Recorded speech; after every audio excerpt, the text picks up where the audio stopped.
Home values continue to climb. Inventory is up. Home sales continue to tank.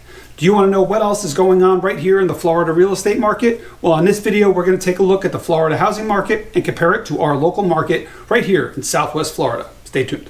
I'm Rob Wozner, a local realtor right here in Southwest Florida. If this is your first time on my channel and you want to know everything about eating, sleeping, working, playing, and the real estate market, this is the channel you need to subscribe to. So hit the subscribe button and tap the bell so you're notified every time I drop a new video. On a side note, Naples bumped up to the 6th best place to live on value, desirability, job market, and quality of life, according to new rankings by the U.S. News and World Reports released last week. Sarasota was 1 spot better in 5th, according to the data, but Naples rose 5 spots from 12 last year because of its high desirability score. This spring's housing market is hot but cold, with scant listings making it less active than usual, but fast and competitive at the same time. The good news is that buyers are out there trying to find a seat in the game of musical chairs. The bad news, there aren't enough chairs. A lot of potential home sales are locked up until mortgage rates come down to a level which current owners will be willing to trade in their current 3% rate. The problem is that it's unlikely to happen anytime soon, with interest rates peaking near 7% again last week. Although inflation is steadily coming down from last year's record levels, it's still above target. Right here in Southwest Florida, the Naples real estate market enjoyed another month of increased home values, driven mainly by another month of below typical inventory levels. I believe that resale home inventory in Naples this year will unlikely spike to levels where we enjoyed pre-pandemic. However, since 2019, the number of new listings each month has remained fairly constant, with most months enjoying an average of between 1,100 and 1,300 new listings. Overall inventory increased 64.4% in April to 2,868 homes for sale from 1,745 homes for sale back in April of 22. One factor holding back home sales right now is interest rates. Even though a majority of our sales in Naples are cash transactions, many buyers who own a home up north and want to purchase a home in Naples are having a hard time selling their northern home because the pool of potential buyers that can afford a mortgage at today's rate is limited. Interest rates may also be influencing prospective sellers in Naples who currently enjoy a low interest rate on their mortgage also. In April, new listings decreased 25% to 1,116 new listings from 1,488 new listings back in April of 2022. Though many homes in Naples have doubled in value since 2019, providing sellers with a nice profit to use towards their next home purchase, with a hefty down payment, these sellers can minimize their next home's mortgage obligation to make monthly payments affordable, even at this higher interest rate that we are seeing right now. Something interesting that I noticed in the report is when I took a closer look that months of inventory is decreasing in communities off the water and east of I-75. A telltale sign that living in close proximity to the beach is not always a required factor of homeownership in Naples anymore. In January 2019, Port Royal, which is our most prestigious community down here, had 1.3 years of inventory. And today it has the same 1.3 years of inventory. But in January 2019, the Vineyards, which is located on Pine Ridge and Vanderbilt, had 10 months of inventory. And today it has less than a month of inventory. And in some areas east of Collier Boulevard, which is 951 for the locals, there is less than 4 months of inventory as a result of slow inventory gains this year. Statewide, new listings of existing single-family homes were down 20% year over year in April. Many potential sellers continue to find it hard to justify listing their homes when they have to face a much higher mortgage rate on their next purchase. As a result, single-family inventory fell on a month-over-month basis for the 5th straight time in April. It still remains over 80% higher than it was this time last year, but it's also still well short of pre-pandemic inventory levels. Pending and closed sales activity simmered slightly in April compared to March. Pending sales decreased 18.4% to 1,123 pending sales from 1,377 pending sales back in April of 22.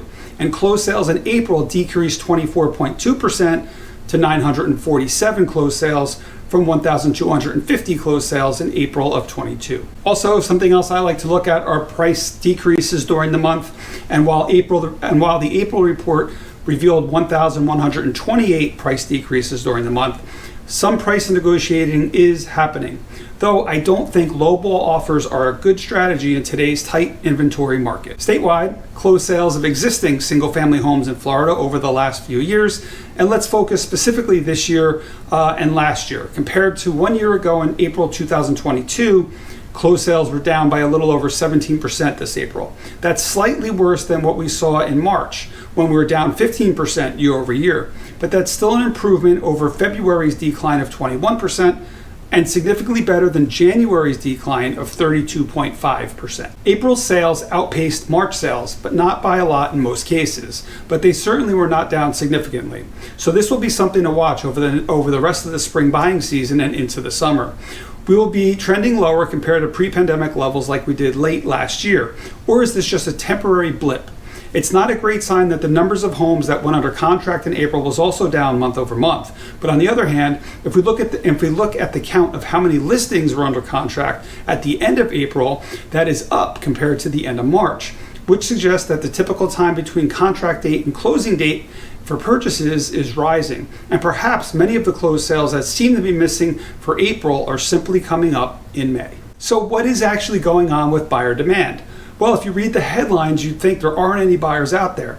We still sell over 10,000 houses a day in the United States. Of course, buyer demand is down from the 2 unicorn years, which were the pandemic years. But according to ShowingTime, if we compare to the normal years, say 2017, 2019, we can see that buyer activity is still going strong. One of the big headlines nationally was that real estate investors have purchased 48.6% fewer homes in the first quarter of 2023 than they did a year earlier, as elevated interest rates along with declining rental rates and housing values ate into potential profits. That's the largest annual decline on record and outpaced the 40.7% drop in overall home purchases in the major metropolitan areas. While investors have pumped the brakes on home purchases, they're still swooping up bigger shares of homes than they were before the pandemic, which can create challenges for individual buyers at a time when there are so few homes for sale. Investors have gravitated toward more affordable properties due to the still high housing costs and rising mortgage rates, which has left first-time home buyers with fewer starter homes to choose from. If you remember, investors bought up scores of homes during the pandemic because of the record low mortgage rates and skyrocketing housing demand created opportunities for hefty returns. Now they're pulling back in response to the rise in interest rates, which caused housing values to continue to fall in much of the U.S. as homebuyer demand falters. While many investors buy homes with cash, they're still impacted by high interest rates because they often take out non-mortgage loans to cover renovations and other expenses while rehabbing the residence. Back here in Naples, the report also showed the area's overall median close price is not increasing by double digits each month anymore. In April, the median close price for single-family homes increased 3.1% to $825,000 from $800,000 in April of 22. But it's a different story in the condominium market, where the median close price increased 14.3% in April to $526,000, and that's up from $460,000 back in April of 22.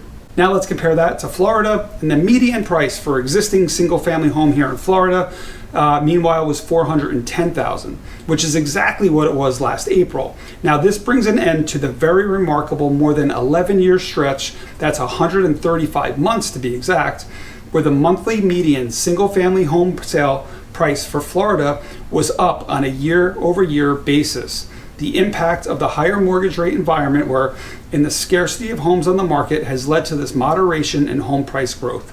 But the major detrimental impact of this type of environment remains the decline in listings and sales. However, just like Naples, the streak of consecutive months of median price growth, on the other hand, is still very much alive over in the townhouse and condo category.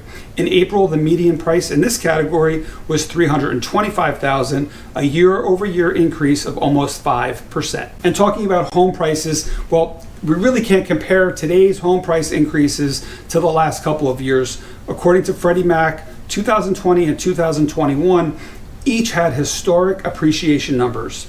We can see that we're returning to more normal home value increases. There were several months of minimal depreciation in the second half of 2022. However, according to Freddie Mac, the market has returned to more normal appreciation in the first quarter of this year. On a side note, something that I have dealt recently with some of my buyers, And I wanted to point out on this video, and buyers in Naples today need to be aware that their insurance cost obligation before negotiations. I have been recommending to each buyer that they check their insurer before contract negotiations to make sure the home meets current coverage requirements and the cost does not sabotage the sale. In all cases, the buyer can assume the seller's flood insurance policy, but you cannot assume a homeowner's policy. Something else that I'd like to note, another interesting observation, whatever you want to call it, about activity in April, the homes in luxury gated communities that include golf memberships are now highly desirable once again. And they're selling quickly these days because a majority of private courses in Naples now have more than a 2-year waiting list. Once again, I want to thank you for watching my monthly real estate market update video. If you are thinking of making a move here to Southwest Florida, you need to take the first step. Give me a call, shoot me a text, send me an email, however you want to get in touch with me. I have the systems and processes dialed down to make this transaction as smooth and easy as possible. I have your back when buying or selling property right here in Southwest Florida, and I look forward to seeing you on my next video.